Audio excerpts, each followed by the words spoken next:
بسم اللہ الرحمن الرحیم۔ یہ حافظ الاسد کا زمانہ تھا۔ دمشق کے مشہور و معروف تاجر رات کے پچھلے پہر سڑکوں پہ ٹہل رہا تھا۔ موسم خوشگوار ہونے کے باوجود اس کا دم گھٹا جا رہا تھا۔ ڈاکٹروں کے مطابق اس کے پاس ہفتہ یا 10 دن سے زیادہ ٹائم نہیں تھا۔ دنیا کی ہر آسائش کے ہوتے ہوئے بے بسی کا یہ عالم تھا کہ ٹائم سے پہلے ہی سب کچھ ختم ہوتا محسوس ہو رہا تھا۔ ملک کے ڈاکٹروں نے جواب دے دیا تھا۔ ایک ننھی سی امید تھی کہ امریکہ میں علاج ہو سکتا ہے، وہ بھی دم توڑ گئی جب وہاں کئی مہینے ٹیسٹ وغیرہ کروانے کے بعد سینئر ترین ڈاکٹر نے آخر کار ایک دن آ کر نرمی سے سمجھایا کہ آپ کے پاس زیادہ ٹائم نہیں ہے، لہٰذا میرا مشورہ ہے اور عقل مندی یہی ہوگی کہ باقی کا قیمتی ٹائم آپ اپنے بیوی بچوں کے ساتھ گزاریں۔ رات کے اس پہر بے خبری کے عالم میں نہ جانے کتنی دیر ٹہلتا رہا۔ اس کی سوچوں کا تسلسل تب ٹوٹا جب ٹہلتے ٹہلتے ایک تنگ سے بے رونق پل پر پہنچ چکا تھا۔ سڑک پار دوسری طرف سٹریٹ لائٹ کے نیچے ایک خاتون کھڑی کسی آدمی سے گفتگو کر رہی تھی۔ 30 سال کے لگ بھگ خاتون کا انداز منت سماجت والا تھا، جبکہ بندہ کوئی اوباش قسم کا تھا جو کہ اس کی بات نہیں مان رہا تھا۔ اس کے چلنے کی رفتار خود بخود آہستہ ہو گئی۔ کانوں میں جب آواز پہنچنا شروع ہوئی تو خاتون کہہ رہی تھی، خدا کے لیے مجھے اتنے پیسوں کی ضرورت ہے، بچے بھوکے ہیں، میں تمہارے ساتھ چلنے کے لیے تیار ہوں۔ جبکہ وہ اوباش قسم کا بندہ اس خاتون کی قیمت آدھی سے بھی کم دینا چاہ رہا تھا، اور یہ کہ تمہاری اس سے بھی کم قیمت بنتی وہ بول رہا تھا۔ پھر وہ کندھے اچکاتا ہوا چل پڑا اور خاتون حسرت کی تصویر بنی کھڑی رہ گئی۔ وہ تھوڑا آگے جا کر مڑا اور خاتون کی طرف چل دیا۔ اسے نزدیک آتا دیکھ کر خاتون چوکنی ہو گئی۔ امید بھری نظروں سے قریب آتے کو دیکھنے لگی۔ نزدیک پہنچنے سے پہلے خاتون آگے بڑھی۔ اس کا انداز ایسا تھا کہ جیسے اپنے آپ سے زبردستی کر رہی ہو۔ اس نے قریب پہنچ کر سلام کیا۔ خاتون نے مصنوعی مسکراہٹ کے ساتھ جواب دیا اور ٹٹولتی نظروں سے دیکھا اور تھوڑا قریب ہوتے ہوئے معنی خیز انداز میں بنا کر پوچھا، کیا موڈ ہے؟ وہ پیچھے ہٹا اور نرمی سے کہا، نہیں ایسی کوئی بات نہیں، دراصل میں نے ابھی گزرتے ہوئے تمہاری اس آدمی کے ساتھ تھوڑی سی گفتگو سنی، مجھے بتاؤ میری بہن تمہارا کیا مسئلہ ہے؟ اس طرح پوچھنا تھا کہ خاتون جو کہ مضبوط دکھائی دینے کی کوشش کر رہی تھی یکدم روحان سی ہو گئی۔ بولی، بھائی قسم ہے اس ذات کی جو ہماری گفتگو سن رہا ہے، میں اس ٹائپ کی عورت نہیں ہوں جو اس وقت گھر سے نکل کر سڑک پہ کسی کا انتظار کرے، مگر میں بہت مجبوری کے عالم میں اس وقت اس جگہ پہ ہوں۔ اسے لگا کسی نے اس کا دل مٹھی میں لے لیا ہو۔ اس نے مزید نرمی سے کہا، دلوں کا حال تو اللہ ہی جانتا ہے، بہن مجھے بتاؤ کیا بات ہے؟ بولی، میں ایک بیوہ عورت ہوں، میرے چھوٹے چھوٹے بچے ہیں، شوہر کو فوت ہوئے سال ہونے کو ہے۔ شروع میں تو پڑوسی رشتہ دار کچھ مدد وغیرہ کر دیتے تھے۔ پھر آہستہ آہستہ سب نے ہاتھ کھینچ لیا۔ گھر میں راشن نام کی کوئی چیز نہیں۔ کرایہ دار کا بھی صبر ختم ہو گیا ہے۔ اس نے کل شام تک کی آخری مہلت دی ہے۔ اگر کرایہ نہ دیا تو سامان سمیت گھر سے نکال دے گا۔ میرے پاس اب کوئی چارہ نہیں رہا سوائے کہ اپنے آپ کو، یہ کہتے ہوئے اس کی آواز بیٹھ گئی۔ اس نے بھی جلدی سے دوسری طرف مڑ کر بہانے سے اپنے آنسو صاف کیے، پھر مڑ کر جلدی سے بولا، بس بس ٹھیک ہے بہن، کوئی بات نہیں، اور اپنی جیبوں میں ہاتھ ڈالے تو پتہ چلا کہ جیبوں میں جو رقم ہے وہ نہ ہونے کے برابر ہے، کیونکہ جس عالم میں وہ نکلا تھا اسے تو ہوش ہی نہیں تھا کہ اس نے خاتون سے کہا، فی الحال یہ رکھو اور مجھے اپنا ایڈریس بتاؤ، فکر کرنے کی کوئی ضرورت نہیں، اپنے گھر جاؤ، انشاءاللہ سب ٹھیک ہو جائے گا۔ خاتون بے یقینی کے انداز میں اس کی طرف دیکھ رہی تھی، جیسے سوچ رہی ہو کہ اس پہ بھروسہ کرے کہ نہ کرے۔ اس نے پھر سے یقین دہانی کرائی کہ تم جاؤ اور اپنا ایڈریس بتا دو بس۔ اس نے آخرکار ایڈریس بتا دیا اور پھر ایک طرف کو چل پڑی۔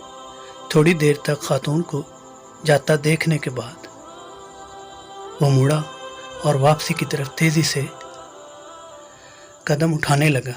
گھر پہنچ کر اس نے کافی مقدار میں نقدی لی اور ڈرائیور کو بڑی وین نکالنے کو کہا، پھر خود ڈرائیو کرتے ہوئے شہر کے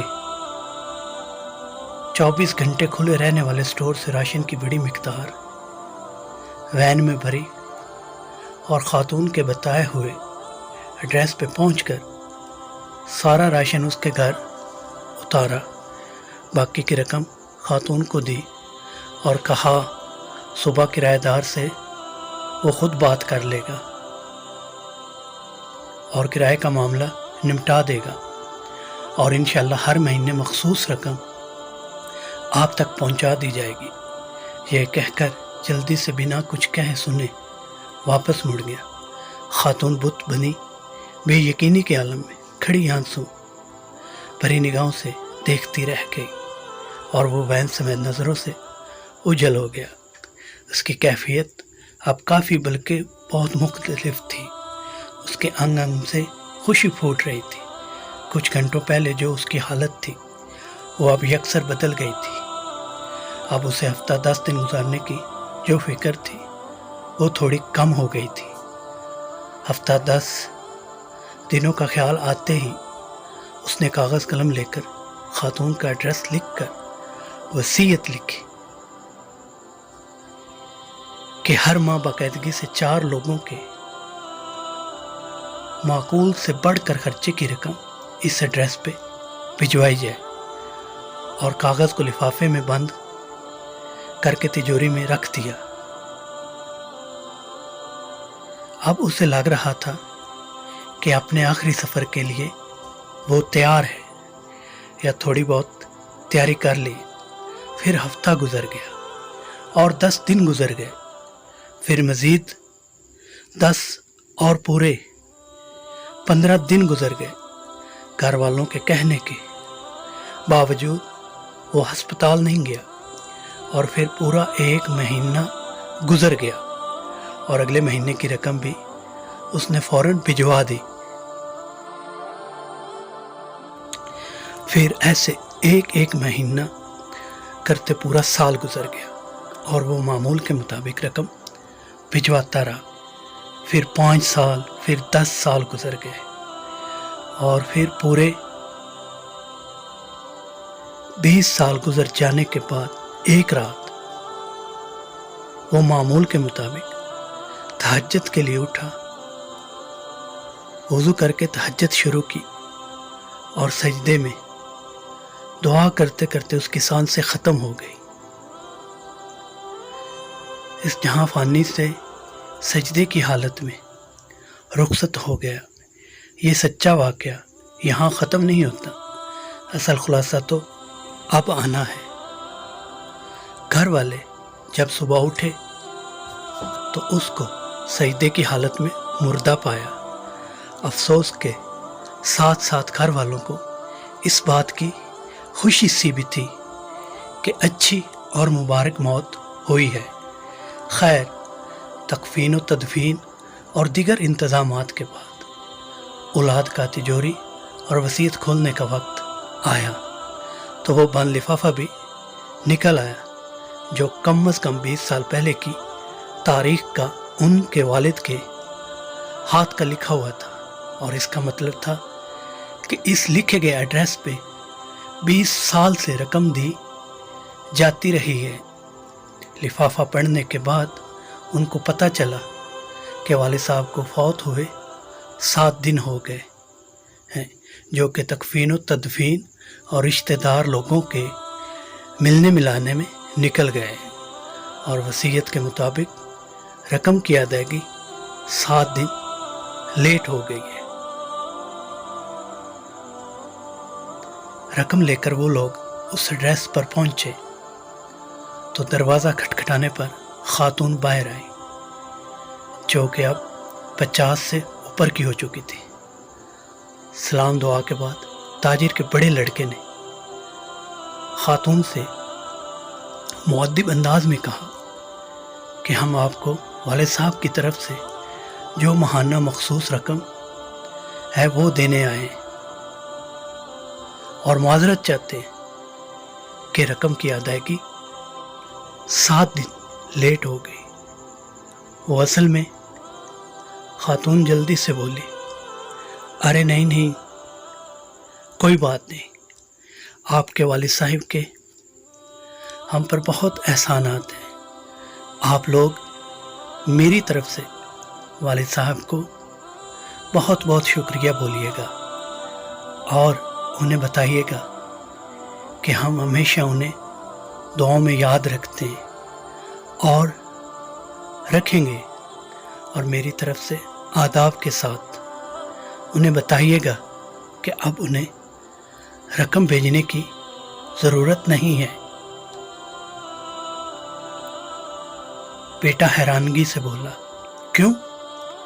اب کیوں نہیں ضرورت رقم کی؟